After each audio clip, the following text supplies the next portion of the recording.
Lydia Griffiths, welcome to the Fem Confessions. I'm really nervous. Now that you've said that, you've made me very nervous. That was the intention. Lydia Griffiths, what is your confession? I need to get something off my chest. I hate my boobs. Okay, has this been something that you've hated forever? My entire life. Like since the beginning of boobs, I've hated mine. Like just purely because mine are dramatically uneven. So I have one boob significantly bigger than the other one. Which boob? The biggest one. You do realize that the camera is like cropped and we're all looking. We're all Yeah, I planned down. that. Everyone look down right now. So from the beginning of time, they were always uneven, and it was harder to get dresses because it was so obvious, and to find bras that would fit and just decent underwear. And so I went to a surgeon. So my granddad had said that he would pay for the operation for me because he knew that it was ruining my life at this point. And the surgeon said, look, we can do it, but you're still developing. It might just correct itself. Still waiting for that to happen. And I'm 39. I buy normal bras, but I have to make sure that there's generally one side that's like a lot slacker. So you can get a hand in the other side. I'm sure a whole lot of people have wanted to get a hand on the other side. That's the thing. It's like, are people more interested in the bigger one or the smaller one? First thing I do in the morning when I get up is I put a bra on. Like some women will get in from work and they'll take their bra off and loll around the house as they are free as a bird. But I would never ever do that because it's so uncomfortable. Do you ever see a point in your life where you would ever come to terms with loving them as they are? I honestly don't think so. And it's the guilt that surrounds it as well, because I know that I'm healthy and that I shouldn't feel like this.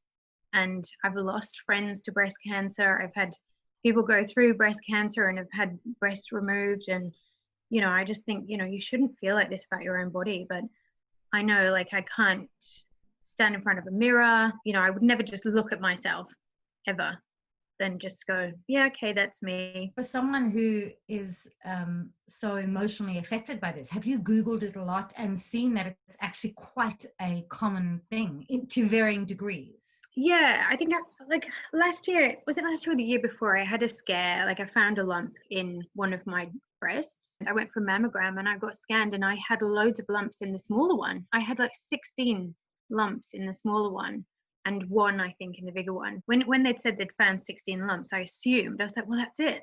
That's obviously why. They're all just collecting in the one side. But that's not how it worked. And then they all just went. Luckily, there was nothing serious. There were cysts. But yeah, I'm coming across as a real catch. I'm aware of that. Now that time has passed, would you consider surgery if that makes you feel extraordinary? I think I would only ever do surgery on any part of my body if it was absolutely necessary. I'm probably at the stage now where it's always going to be an issue for me. Maybe this will help. Maybe this is some therapy for me. But other than them being different sizes, are they good looking? No, they're not. Like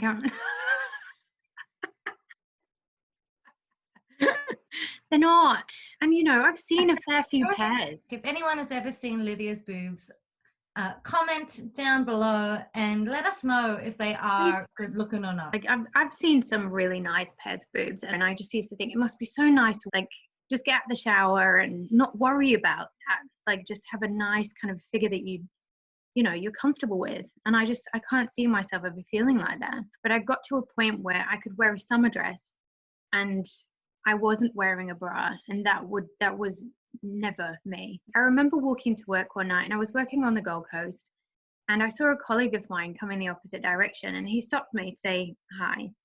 And just as he was talking, he was chatting away and he went, "You got one tit bigger than the other, haven't you?" And I was like, yeah, I have actually, Phil. Yeah. And he said, "Do you know Sammy Jones?" I said, "Oh, she's got one tit bigger than the other." I was like, "It's not a club, Phil. Like we're not in a club here. Like we don't all know each other and meet up every year for a conference." Phil, don't be a Phil. You don't tell many people this. They've always been a bit of a thing and something that people will mention or even just put their hands on, like without being asked or welcomed. That is just a note, peer public service announcement. That is never okay. Putting Not your okay. hands on someone's boobs without permission is not okay. Not okay. I think a lot of women out there, and I imagine to a certain degree men as well, have different Yeah. size boobs. And I think just hearing you talk about it so with such grace and such humor as well, I think it's incredible. Yeah, people never talk about that, so you never really know. And there must be hundreds of women out there shopping for bras and just going, oh my god, this is a nightmare. Like, you can't, it's like having 2 different size feet. That's an industry. Is this We need idea. to make bras, like, modular bras. Maybe this little confession could start someone, if anyone out there is making bras. That would be awesome. Lydia Griffiths, thank you so much for bringing your 2 boobs onto the Fem Confessions, getting that off your chest. Thank you. This is going to go down as one of the big memories of your life. Whoa. It takes a lot of guts to talk about body dysmorphia and things that we don't like about our bodies. And I think you are amazing. Thank you. Thanks, mate. Thank you. I think you're amazing. And just a word of warning, anyone out there, go and feel your boobs in case there's any lumps. Yeah. Just Do it. Or get someone else to feel them. The Fem Confessions.